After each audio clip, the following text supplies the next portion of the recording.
¡Irasai! ¿Me pillas ojeando este libro tan raro que nos dio como pago el otro día un ancianito chino? Y dijo que podía predecir el futuro, pero no tengo ni idea de cómo usarlo. Mira lo que dice aquí. Un hombre de melena gris, su destino marcado por una flecha. Y esto otro, aquí. El monje ya no será monje. Cuidado. O esto otro. ¿Es el ser humano que sueña que es una mariposa o la mariposa que sueña que es un ser humano? A mí esto no me aclara mucho. Pero antes de seguir descifrándolo, que suene la música. ¡Arigato! ¡Hey! ¡Arigato! ¡Arigato gozaimasu! ¡Arigato! ¡Hey! ¡Arigato! ¡Arigato gozaimasu! ¡Hey! ¡Hey! ¡Hey! ¡Hey! ¡Hey! ¡Hey! ¡Hey! ¡Arigato! ¡Hey! ¡Arigato! ¡Arigato gozaimasu! ¡Hey! ¡Hey! ¡Hey! ¡Hey! ¡Hey! ¡Hey! ¡Domo!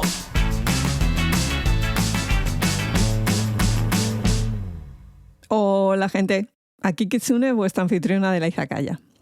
Hoy vengo con un C-drama que cerró 2024 dejándonos una muy buena sensación propia de las cosas bien hechas. Cosa que últimamente era difícil de encontrar por cómo se desinflaban la mitad de muchos dramas. Para colmo, muy esperados, pero que luego tuvieron un desarrollo francamente mejorable. Pero no fue el caso del que nos ocupa, titulado Blossom en inglés, florecer en español. Sí, lo sé. Otra vez. Para colmo, el título en chino es el mismo que el de la novela, Yu Chongxi. Perdón, mi mandarín es el horror. Y eso significa mirto púrpura, que es una flor que crece en casa de la abuela de la chica, bla, bla, bla, bla. Que digo yo que para el caso podían haberlo dejado en vez de ponerse creativos. Problemas de títulos aparte, vamos a lo que vamos siempre. ¿De qué va? La historia comienza en el año 27 del reinado del emperador Chengping, con nuestra protagonista Do Shao casada con el marqués de Jining llamado Wei Tingyu. Una mujer que ha sabido administrar la mansión de su marido a pesar de estar gravemente enferma tras sufrir un aborto. Además, gracias a su intuición, ha podido prepararlo todo ante un inminente golpe de estado del príncipe Qin Xin junto al general Song Mo, personaje que está llevando a cabo su propia vendetta personal por la muerte de su tío, el general Ding Guo. Una vez en el poder, el nuevo emperador decide deshacerse de Song Mo, que se ve obligado a huir de la ciudad. Por su parte, Du Shao, una vez pacificada la ciudad, descubre que su marido le está poniendo los cuernos con su hermanastra dama de compañía. Cuidado ahí. Y que además es más que probable que la madre de esta última tuviera algo que ver con la muerte de la madre de nuestra protagonista. Gracias de nuevo a su ingenio, logra poner en evidencia a los adúlteros en plena faena, tema ahí, y por lo tanto pide el divorcio, marchándose con una mano delante y otra detrás, literal, hacia la casa solariega de su familia, que está así en plan un poco alejada de la capital. En medio de la noche, cayendo una nevada, un niño se cruza en el camino del carruaje y tienen un accidente del que es salvada por nuestro general de cabellos grises al viento. Y aquí ya nos da todas el síncope, porque es tremendo Panzer, guapísimo y momentazo que se me marca. Ambos se refugian en un templo budista cercano, al mando del cual está el abad Yang Tong. Mientras esperan el amanecer, ella se entera de que nuestro general es víctima de un veneno que le ha puesto el pelo de ese color. No es que sea el tío mayor, es que se lo ha puesto así. Y que le queda poco tiempo de vida. Por otro lado, el monje les indica que ambos están destinados a encontrarse tras aparecer un cometa en el cielo. En el momento en que sale el sol, los soldados del emperador atacan al grupo de leales de Song Mo y Du Shao se ve metida en el lío de este hombre. In extremis logran atrincherarse en una cueva adyacente al templo, pero ante su inminente final, el abad le entrega a la chica antes de morir un libro que se supone que es así en plan adivinación. Posteriormente, tanto Son Mo como nuestra protagonista son heridos por una flecha disparada por un personaje encapuchado que no vemos quién es, y ambos son lanzados a través de un espejo hacia el abismo por el que caen. Es en ese momento cuando todo se ralentiza y ella, en vez de caer, comienza a flotar y a regresar hacia el mundo de los vivos. Siguiente escena, ella ha retrocedido en el tiempo y es una niña de nuevo. Gracias al libro del monje, tendrá una segunda oportunidad para cambiar el desarrollo de los hechos y evitar el trágico final tanto de ella como de los personajes que la rodean y tal vez Son Mo. Ahí lo dejo porque merece la pena que os veáis ese drama y vayáis descubriendo cómo nuestra protagonista va sorteando los diferentes problemas que conlleva el intentar arreglar el pasado. Ya os digo yo qué historión. Al mando de todo esto está un director habitual de los webdramas, esos tan malos que son buenos, que solemos mencionar, esos dramas de unos 15-20 minutos y llega. Bueno, pues detrás de algunos de ellos está Zhen Qinye, con títulos como A Familiar Stranger, con Ryan Chen, antes de My Journey to You, y Butterfly Lover, con mi adorado Denkai, marcándose un secundario de lujo. Para colmo, se ha juntado con un director artístico que es un grande entre los grandes. Me refiero a Zhao Changyong, que cuenta con trabajos como Nirvana in Fire, Candle in the Tomb, la primera y la segunda, Legend of Fuyao, La espada y el brocado, que es de la misma escritora que este otro, Ancient Love Poetry, Blue Whisper, que vale que vivo peleada con Allen Ren, pero la cinematografía era tremenda, A Journey to You, Rise of Ning, Brocade Odyssey. Veis un poquito por dónde va este tío. Respecto a los actores, también han dado la sorpresa porque han pasado de ser considerados los eternos secundarios a papeles protagonistas con un trabajo más que digno. Ella es Meng Ziyi, secundaria en The Untamed, en Heroes y en Parallel World. Y él es el guapísimo Lee Jun-rui, del que ya hablé un poquito en Lovely the Galaxy, donde era el second male lead o third male lead, porque la cosa estaba muy liada ahí frente a Wu Lei, nada más y nada menos. Estaréis de acuerdo conmigo en que el chico lo tuvo difícil ahí. También estuvo en Parallel World con el pelo rapadísimo, pero también ahí hace un papel sólido. En A Scene of Time es muy secundario y luego está como protagonista en la cosita esta Go Back Lover. Pero la definitiva ha sido aquí, cuando nos ha dado ese Panzer que lleva dentro y que se ha marcado unos avances muy buenos en un papel muy físico, que es que le iba que ni pintado. Porque es que este chico en la vida real es muy deportista, así que las escenas de acción las vivía al 100%. Y si algo tiene este drama, son escenas de acción para dar, vender y regalar. Acompañándoles había algunos secundarios de lujo como Lee Sin-se, que hace del primer marido y que le hemos visto en clásicos como Love O2O, Love and Redemption o cosas más recientes como Blood of Youth, The Double o, de nuevo, Brocade Odyssey. Otro que espero que sirva para lanzar su carrera al puesto que merece es Chuan Yi-lung, viejo conocido de la izakaya porque era el hermano general de la protagonista en An Ancient Love Song, que ya dije yo en su momento que se me había llevado por la calle de en medio y Augusto tuvo que reponer el stock de sales porque era día sí, día también. Aquí es un papel pequeñito, pero inolvidable. Ya he perdido la cuenta de los GIFs, TikToks y fanvídeos de la escena en la que se enferma y para curarlo la protagonista le va quitando capas, demostrando que debajo de tanta tela había más tela. A ver, más gente. Ye Su-sin, el que hace de príncipe heredero, mucha gente no lo habrá visto, pero este hombre era el 10º príncipe en la versión china de Scarlet Heart Y mucho más reciente hacía de detective en Tenderlight, que se marcaba un papelón tremendo. Y por cierto, en la vida real, este hombre cocina muy bien.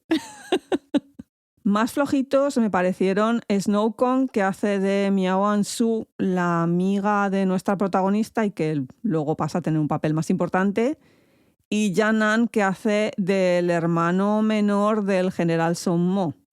Sus historias me interesaron muchísimo a partir de la mitad hacia el final de la serie, pero creo que no estuvieron al nivel que se requería. O bueno, el guión también falló bastante, pero de eso hablaré después. Por cierto, tened en cuenta que las voces son dobladas y a Son Mo, por ejemplo, le pone la voz el mismo que a Wang Xingyue en A Scene of Time. En sí es un C-drama muy coral que permite introducir muchas historias de fondo que apuntalan lo flojo, entre comillas, o trillado, entre comillas, de la historia principal, que para mí es una mezcla de la historia de Ming Lang con A Scene of Time. Dicho esto, yo creo que puedo meterme ya a lo que es el análisis habitual del método Izakaya, porque si algo tiene este C-drama son referencias culturales y literarias por todas partes. Pero lo primero que quiero hacer es explicar el follón de los nombres, porque es que esto era un sinvivir. Y es que en la China antigua, y Blossom está ambientada durante la dinastía Ming, los jóvenes, cuando llegaban a la edad adulta, que era una cosa así como los 20 años, se les daba otro nombre por el que se les conocería de entre los miembros de su generación y el resto de la sociedad a partir de ahí. Es decir, un individuo a lo largo de su vida tenía diferentes nombres según su etapa vital o su estatus. Así tenemos el Yu Ming, que era el que se le daba a los niños para protegerlos algo así como de la mala suerte. Porque es que hay que tener en cuenta que el nivel de mortalidad infantil en ese momento era altísimo.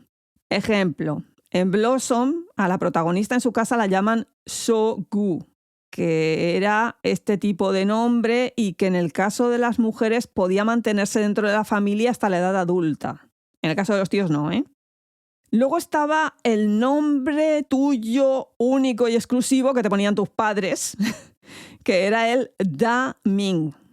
Atención, ese Da que significa grande. Se utilizaba en contextos de proximidad familiar o para referirse a uno mismo en plan humilde. Este nombre estaba compuesto por el apellido lo primero y luego el nombre. En este caso, el protagonista es Song Mo y su hermano es Song Han. El amigo de la protagonista es Ji Jong. Después están los apodos, que esto se dice Xiao Ming, ese Xiao significa pequeño, que es una cosa cariñosa. Lo hemos escuchado en 1000 millones de C-dramas. Xiao lo que fuere, A lo que fuere o lo que fuere Er. Al llegar a la etapa adulta, los chicos tenían la ceremonia de Guan Li y las chicas Ji Li. Ahí es donde se les daba el nombre ceremonial Si, que era una costumbre propia de las clases altas. La gente normal esto no... Y te lo solía dar una persona respetable y podía ser de un poema, de una máxima de algún filósofo, porque en sí lo que expresaba era los deseos para el futuro de esa persona a la que se nombraba de nuevo. Vamos, un nombre para que te diera buena suerte o para que te encarrilara en tu vida futura a partir de tu etapa adulta. Lo educado por parte de la gente de rango inferior era dirigirse al otro usando este nombre y no el otro. Ejemplos, el protagonista es Song Yang-tang, el hermano es Song Mu-yu, ella es Du Xiao y el amigo de ella es Ji Jiangming. Claro que otra forma de nombrar a alguien era por su título, Pie Chen. Si acababa de conocer a alguien, lo educado era tratarle por su título. Ejemplos, el mejor amigo de él es Gu Yu, pero también conde de Yungyang. El padre es Song Yi-chun, pero su título es duque de Yin. El tío este que se lo cargan, Yang Mei-sun, es el duque de Ding. Otro ejemplo, a ella se le conoce también como Dou Xiao Ye, dama Dou. También como Si Xiao Ye, cuarta joven dama. Y cuando está casada, Dou Si. Insisto, mi mandarín es el horror, 1000 millones de perdones. Ya en la etapa final de la vida, cuando alguien se moría y era de alto rango, estilo el emperador, se le daba un nombre póstumo, Si Hao. Pero esto era como muestra de respeto y no se usaba con los vivos. Otras formas de nombres. Hao, esto era el seudónimo en el caso de poetas y escritores. Si te metías a monje budista, el nombre que adoptabas, esto se llama Fa Hao. Ejemplo, el amigo de ella cuando sale de monje se llama Yuan Tong. Y en el caso de que te hicieras monje taoísta, esto se decía Dao Hao. Sí, lo sé, es un follón. Y espero haberme explicado bien porque esto sale en todas partes. Así que tomad nota y tenerlo como referencia para la próxima vez porque es que os va a servir para mucho. Y ahora vamos a pasar a toda la parte literaria. Ay. Mirad, he estado 2 días traduciendo del mandarín a duras penas, porque evidentemente no me lo sé, y analizando una cantidad absurda de cosas que salen en Blossom, desde lo que dicen, placas con nombres en los sitios y demás. Y me he quedado con la sensación de que sí, te puedes ver el drama sin saber todas estas cosas, pero es que te estás perdiendo todo el sentido poético, la parte bonita de lo que se lo han currado los guionistas y el director artístico. Algo que a lo mejor a los occidentales les resbala bastante, pero es que os aseguro que para el público asiático es muy importante.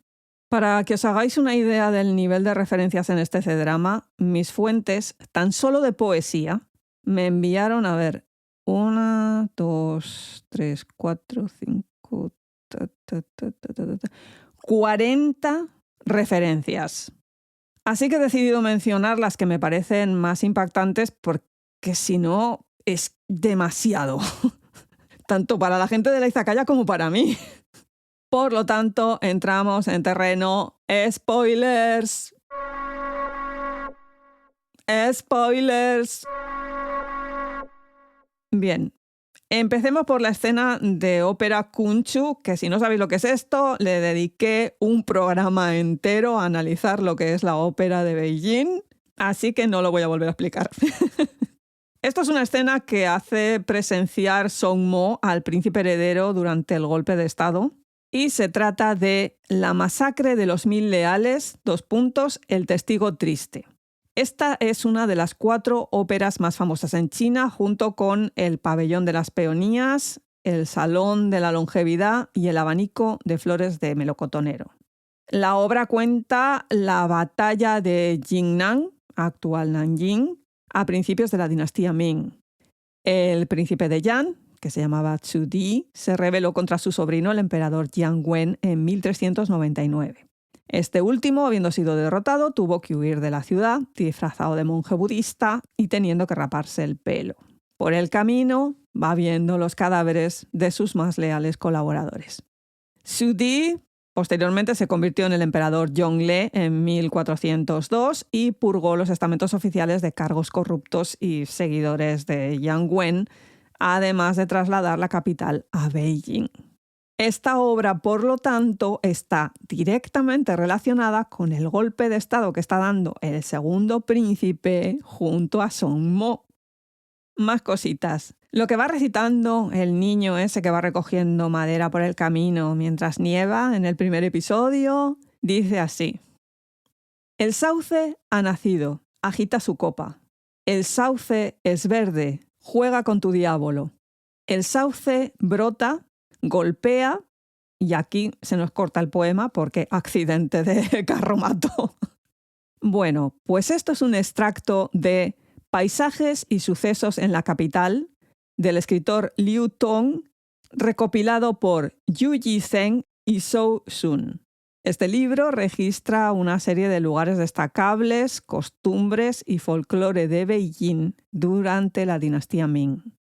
Más referencias. Cuando aparece el amigo monje de la chica y les dice que la estrella de fuego ha entrado en el recinto prohibido púrpura. Esto proviene de una obra titulada Tratado de Astrología de la Era Kaiyuan, que fue escrito por Gautama Siddha y un grupo de astrólogos entre el 714 y el 724 de nuestra era, durante la era Kaiyuan de la dinastía Tang. Son 120 volúmenes y es un catálogo de estrellas. En este caso, esa alineación de las estrellas indica caos. Otro momentazo importantísimo. El libro que le entrega a ella el monje antes de morir se titula Crónicas de la época de la Iluminación y se supone que es un arma mágica para convertir el mal en buena fortuna y cambiar el destino. Todas esas rimas y adivinanzas que contiene ese libro predicen el futuro, por eso luego tiene que ir ella decodificando qué quiere decir cada cosa.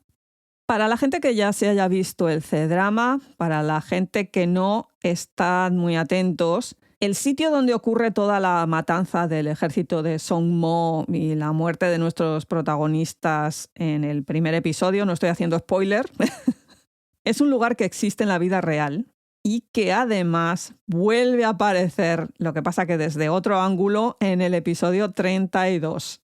Se trata del complejo de templos de Dafo en Xinshan, que además ha servido ya de escenario a muchos C-dramas, entre ellos algunas versiones de Condor Heroes. Por otro lado, cuando están cayendo ambos al abismo tras la flecha, ella dice: «No seas una mujer. Su felicidad estará en manos de otros». No solamente las parejas casadas cambiarán en el mundo mortal. También es lo mismo para el emperador y sus oficiales. Ser agradecido en el amanecer y matarlos al atardecer. Esto es de un poema de Bai Yuji, músico y poeta de la dinastía Tang, y el poema es una metáfora del mal gobierno a través de la relación de marido y mujer. Critica una sociedad donde el monarca es autoritario y nada garantiza el estatus de sus ministros. En el caso de Blossom, el guionista hila muy fino porque utiliza el poema para enlazar la situación de ella, traicionada por el marido, con la de él, traicionado por el nuevo emperador. Esto para mí es que es chef kiss. Otra escena. Lo que recita el niño cuando ella despierta y dice que acaba de ver el final de su vida es: Xuanzhou sueña con la mariposa y la mariposa sueña con Xuanzhou. Esto fue escrito por Xuanzi, uno de los fundadores del taoísmo, en el siglo III antes de nuestra era. Este texto es una de las bases del taoísmo junto con el Tao Te Ching. Y dice así: una vez Xuanzhou soñó que era una mariposa revoloteando y girando alrededor, feliz consigo mismo y haciendo lo que quería. Él no sabía que era Xuanzhou. De repente se despertó y ahí estaba, Xuanzhou de carne y hueso. Pero no sabía si él era Xuanzhou que había soñado que era una mariposa o una mariposa soñando que era Xuanzhou. Entre Xuanzhou y una mariposa tiene que existir alguna diferencia. A esto se le llama la transformación de las cosas. Ya con esto es que cambia toda la escena. Fijaos en todo ese planteamiento filosófico que te meten por ahí en un C-drama de gratis. Tranquilidad que no me voy a meter aquí a hacer un análisis de todo esto porque es que me podría pegar horas.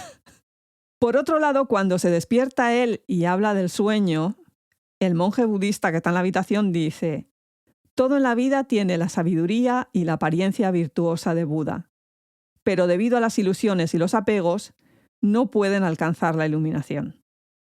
Esta frase viene del Sutra Huayan y de la escuela budista del mismo nombre dentro de la rama mahayana del budismo, fundada en China por el monje Du Xun, que vivió entre el 557 al 640 de nuestra era. Y su filosofía habla de la vida como un sueño o un reflejo en el espejo. Todos los objetos son ilusiones y no tienen ni un inicio ni un final. No tengo por qué explicaros aquí la relación que todo esto tiene con este C-drama porque es que creo que es obvio. Lo que me parece interesantísimo es este contraste entre taoísmo y budismo, ¿no? Ambos hablan del sueño, del espejismo, de qué es real y qué no lo es, pero desde filosofías distintas. Pasando al segundo episodio, la madre de nuestra protagonista, ante la traición de su marido, recita el siguiente poema. El hibisco florece por la mañana y se marchita por la tarde. No soy diferente a esas flores. Esto es de un poema de Wan Anzi, que fue un poeta y estadista de la dinastía Song. El texto completo dice así. La flor del hibisco florece por la mañana y se marchita por la tarde. ¿Qué diferencia hay entre mi destino y el de esta flor? Recuerdo el pasado. Ambos éramos jóvenes cuando nos conocimos. No estábamos seguros de quién debía de ser el primero en mencionar nuestro amor. Quedé impresionada por tu amor persistente y te seguí, trabajando duro para mantener tu hogar. ¿Quién hubiera podido adivinar los cambios en la naturaleza humana? Me abandonaste nada más oír las palabras calumniosas. Me avergüenzo de llevar el traje de seda que vestí cuando me casé. Ahora me doy cuenta de que no eras mi amigo y me arrepiento demasiado tarde. A pesar de que no eres fiable, todavía no puedo olvidar las promesas que hicimos. Atención aquí, porque está enlazando el destino de la madre con el de la hija. Aparte de una metáfora poética muy bonita entre el rojo de la flor del hibisco y el rojo de la ropa de la novia. Respecto a la otra ópera Kunchu que aparece y que les une de nuevo, se trata de La vida de Luo San o también La leyenda de la camisa de gasa. Obra de autor anónimo de la dinastía Ming que cuenta la historia de Xu Yixu, que logra un puesto militar importante en una provincia, y de camino se encuentra con una anciana monja taoísta llamada Zheng Yuesu, que le cuenta cómo su marido Xu Yun y ella iban en barco con destino a ocupar el recién adquirido puesto funcionarial que le había tocado a él, pero el pirata fluvial Xu Neng les atacó, mató a Xu Yun y a ella, que estaba embarazada, la raptó para su harén. Pedazo de dramón que te cuenta aquí la señora en 0, Lo que pasa que gracias a la madre del pirata logró huir, se puso de parto en el entremedio que está huyendo y antes de que la volvieran a capturar dejó el bebé envuelto en un trozo de camisa donde había escrito con sangre una carta de despedida. ¿Cuántas veces no habremos visto esto ya? Después se lanzó a un pozo y la dieron por muerta. Pero no, que sobrevive y se va al templo y se hace monja. Mientras tanto, el bandido se apiadó del niño y lo crió como su propio hijo, llamándolo Xu Yixu. ¡Tarán! La monja en ese momento le muestra el trozo de camisa de gasa que se quedó ella y entonces él se da cuenta de que fue ese niño, que su padre no era su padre y que se cargó al verdadero. Pero claro, ahí tenemos funcionando la piedad filial confucianista por un lado y por otro, pues el deber. Y se debate entre llevarlo ante la justicia y recuperar su vida o el deber del hijo para con el padre, aunque sea adoptivo. Porque es que encima en algunas versiones el pirata se redime después de llevarse al niño y ya no sigue con la vida esa criminal. De ahí que él haya podido estudiar y tenga el puesto ese que tiene. Evidentemente la obra acaba con que lo entrega a la justicia. De nuevo tenemos ese paralelismo con las circunstancias de la vida de Song Mo, que se debate entre la piedad filial para con el emperador y la justicia al respecto de la muerte de su tío, además de la venganza por la muerte de su madre a mano del padre. En esa escena vemos ese juego entre lo que ocurre en el C-drama y lo que ocurre en la ópera, que además le sirve de pie a la protagonista para intentar hacerle cambiar de opinión a Song Mo. Porque es que si se carga al padre como hizo en la primera vida, eso era un gran no en la sociedad china de aquella época. Y si se lo carga, va a volver a ser un fuera de la ley como pasó en la primera ocasión. Cosa que ella está intentando evitar. Aunque más piedad filial si cabe está en la lámpara que gana ella en el juego este de las adivinanzas después de la ópera.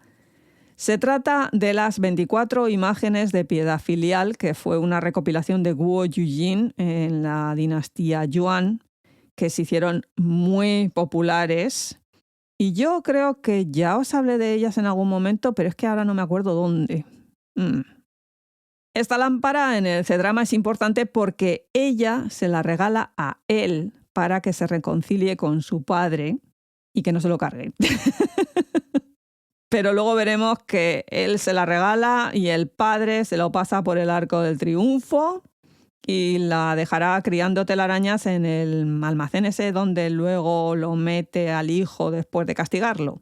Momentazo porque demuestra que por mucha piedad filial que aplique Song-mo con el padre, no va a haber manera. Otros detalles es la festividad esta que están celebrando antes de la ópera con las máscaras, que no me quedó claro si era el Año Nuevo o es simplemente una festividad aparte, porque lo que he leído es que se ponían esas máscaras para exorcizar los malos espíritus, para asustar a la mala suerte, vamos. Y el puntazo del cacharrito este que lleva con esencia de olor ella, el metálico, el que se queda enganchado en el cinturón de él, esto es una pieza real, existe. Se encontró en una excavación, creo que fue por los años 70 en China, y aquí se marcan una reproducción alucinante porque es que la clavan. Son 2 esferas, la exterior es de plata con una serie de flores y pájaros, y la interior es una bolita de oro donde ahí se ponía la esencia de olor que querías llevar. Esto lo podías poner en el carromato donde ibas o lo podías llevar contigo colgando del cinturón. Y creo que aquí puedo parar, porque os aseguro que hay muchísimas referencias a muchísimos textos y podría estar aquí hasta el año que viene, que aún no habría acabado. He citado algunas de las cosas que me han parecido más interesantes para que veáis cómo en este C-drama se van mezclando cosas del budismo, el taoísmo y el confucianismo con total naturalidad. Es más, incluso se complementan para ayudar en la historia. Desde luego, las 3 temáticas principales son la traición, el destino y la piedad filial, al igual que en la ópera china esa que os he comentado y que ven nuestros 2 protagonistas.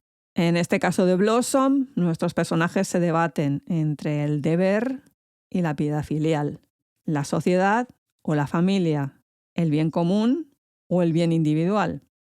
Ya veis cómo es una historia que parece bien sencillita y metida dentro del topicazo este del Isekai, pero puede tener detrás toda una estructura filosófica con planteamientos muy interesantes. Que, por cierto, hablando de Isekai, sorprendentemente los C-dramas han vuelto a este tema, pero claro, eso no se puede hacer como antes, ya sabéis, lo del trucún, el salto temporal, la realidad histórica, bla, bla, bla, bla. Ahora le han dado un giro y la cosa está en las segundas oportunidades. Así que esta historia tiene uno de los comienzos más fuertes que yo haya visto últimamente. Me da la impresión de que concentraron todo el angst en el primer episodio y luego solo lo retomaron con la historia del hermano menor de Song-mo, bueno, hermanastro. Lo que pasa que en ese personaje no pegaba mucho porque hasta ese momento nos lo habían presentado como un tipo blandito, intelectual, sensible, buena gente, que por eso Miao Su se enamora locamente de él. Pero luego le meten un giro así brusco, ¡pum!, que me lo deja medio psicópata. Vale que la situación que vive es muy chunga, porque de ser hijo legítimo con un estatus social bastante alto pasa a ser un pedazo de paria con nulas perspectivas de futuro. Hasta ahí se lo entiendo. Porque es que todo lo que sale de que la gente habla mal de él a sus espaldas después de descubrirse que es hijo fuera del matrimonio, con una mujer que era de un clan proscrito, que encima la vendieron a un prostíbulo estatal para ser bailarina. Pues sí, tiene toda la lógica del mundo, pero de ahí a convertirse en una máquina de matar, pues... Y luego que el actor no logró ir dándonos ciertos toques a lo largo del desarrollo de su personaje. Era o blanco o negro. De la noche a la mañana, catapum, sorpresa. Te quieren hacer creer que el tipo es un killer, pero blandito. Vale, que sí. Porque la otra opción, en plan, os tenía a todos engañados, aún me parece más forzada si cabe. Lo que pasa que en la primera vida de Sean Moe nos dicen que se había cargado al padre y al hermano. Así que nos está indicando que una almita de la caridad tampoco era. Pero insisto, hubiera preferido algo de trabajo por parte del actor para canalizar esto de otra manera. En sí, un muy buen drama, muy buen final, por fin. Con una base muy trabajada que me ha gustado ir descubriendo gracias a mis fuentes. De verdad que no sé cómo les voy a pagar alguna vez todas las cosas que me aportan en esto de descubrir la cultura china. Deuda de honor que tendrán que pagar mis descendientes que no tengo. Reconozco desde aquí que soy una verdadera privilegiada. Por supuestísimo, toda esa info que me pasan y las cosas que me explican cuando comentamos C-dramas, yo las transmito en todos esos pedazos de programas anteriores que tenéis disponibles en nuestra web, izakayapodcast.com. Además de acceso a nuestras redes sociales, el Discord, el YouTube. Claro que para estar al tanto de cuándo salen los nuevos programas, yo os sugiero, es una sugerencia, que os suscribáis o si ya lo estáis, nos animéis a seguir, que es muy duro esto, con corazones, estrellitas, pulgares hacia arriba y los maravillosísimos comentarios, que yo vivo por ellos, que nos subís mucho la moral. Para la gente que la cosa de entrar en redes sociales y demás plataformas no es lo suyo, pero quieren contactar con nosotras, tenemos un email, laizakayapodcast@gmail.com. Y sin mucho más que añadir, cuidaos mucho, gente. ¡Yane!